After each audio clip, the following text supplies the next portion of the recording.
அண்மை செய்தி. மின்வேலியில் சிக்கி 2 பேர் உயிரிழந்துள்ளனர். இது தொடர்பான கூடுதல் விவரங்களை வழங்குவதற்காக செய்தியாளர் நரேஷ் இணைப்பில் இருக்கிறார்.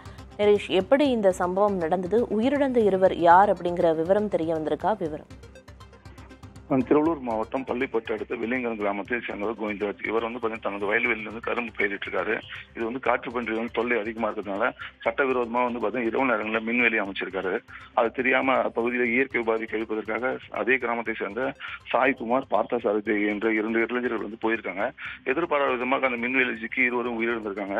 இவர்கள் சென்று நீண்ட நேரமானதால அவர் எங்கே என்பதற்கு அவரை தேடி அவர் உறவினர் மற்றும் நண்பர்கள் தேடி சென்ற போது பார்த்தபோது வயல்வெளியில் மின்சாரம் தாக்கி உயிரிழந்திருக்காங்க. இது குறித்து பள்ளிப்பட்டு போலீசாருக்கு தகவல் தெரிவிச்சிருக்காங்க. அவங்க உடலை கைப்பற்றி இப்ப விசாரணை மேற்கொண்டு வராங்க. பிரியதர்ஷினி, சட்டவிரோதமா மின்வேலி அமைக்கப்பட்டிருந்துச்சு அப்படின்னு சொன்னீங்க. அப்படி அமைத்தவரை கைது செய்யறதுக்கான ஏதேனும் நடவடிக்கை எடுக்கப்பட்டிருக்கா? அதாவது பாத்தீங்கன்னா தற்போது சட்டவிரோதமா வயல்வெளியில மின்வேலி அமைச்சிருக்காரு. இதுல சிக்கி உயிரிழந்த சம்பந்தமா பாத்தீங்கன்னா இவருடைய உறவினர்கள் புகார் பெறப்பட்டு தற்போது போலீசார் கோவிந்தராஜ் தேடி வராங்க. மேலும் அவர் மேல சட்டவிரோதமா மின்வேலி அமைத்தது குறித்து வழக்கு பதிவு செஞ்சிருக்காங்க. இப்ப 2 பேர் உயிரிழந்திருக்காங்க மின்வேலியில சிக்கி. அவர்களோட உடல் தற்போது எங்கு வைக்கப்பட்டிருக்கு? காவல்துறையினர் விசாரணையை தொடங்கியிருக்காங்கன்னு குறிப்பிட்டீங்க. குறிப்பா யார்கிட்டலாம் இது தொடர்பா விசாரிக்க திட்டமிட்டு இருக்காங்க?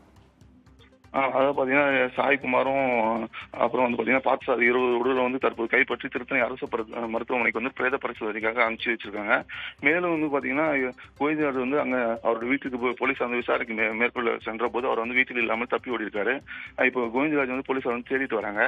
மேலும் இது மாதிரி வேற எங்கேயாவது சட்டவிரோதமாக மின்வேலி அமைத்துள்ளார் என்பது குறித்து விசாரணை மேற்கொள்ளப்பட்டு வருகிறது. தற்போதைய விவரங்களை வழங்கியதற்கு நன்றி நரேஷ்.